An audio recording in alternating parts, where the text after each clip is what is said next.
అందరికీ హాయ్ అండి. ఈరోజు గుప్పెడంత మనసు సీరియల్ కోసం వెయిట్ చేస్తున్నారు. సో ఇక్కడైతే నేను అప్డేట్ ఇస్తున్నాను మీకోసం.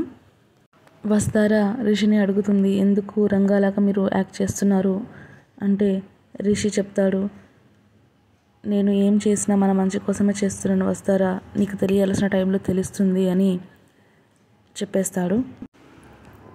ఇలా జరగడానికి కారణం మొత్తం మీ అన్నయ్యే అని చెప్పబోతుంటే నాకు తెలిసి వస్తారా అని చెప్పేస్తాడు.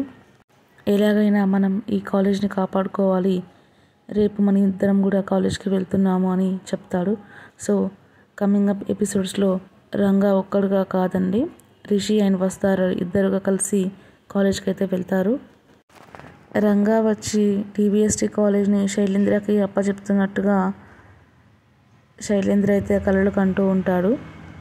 అక్కడికి వచ్చిన ధరణి చూసి ఖచ్చితంగా ఏదో ప్లాన్ చేస్తున్నాడు, ఏదో జరగబోతుంది, ఇలా ఎందుకు చేస్తున్నాడు అని ధరణికైతే అనుమానం వస్తుంది. ఎందుకో ఈరోజు ఎపిసోడ్ చూస్తుంటే వసు అండ్ రిషిల మధ్య డైలాగ్స్ ఇంకొంచెం స్ట్రాంగ్గా ఉంటే బాగుండేది అనిపిస్తుందండి. సీరియల్ అయిపోతుంది అంటున్నారు, ఇంకొక 1 వీక్ ఎపిసోడ్ చూస్తే కానీ మనకు క్లారిటీ రాదండి. ఈ వీడియో మీకు నచ్చినట్లయితే లైక్ చేయండి, కామెంట్ చేయండి, షేర్ చేయండి. కొత్తగా చూస్తున్న వాళ్ళు సబ్స్క్రైబ్ చేసుకోండి. Thank you.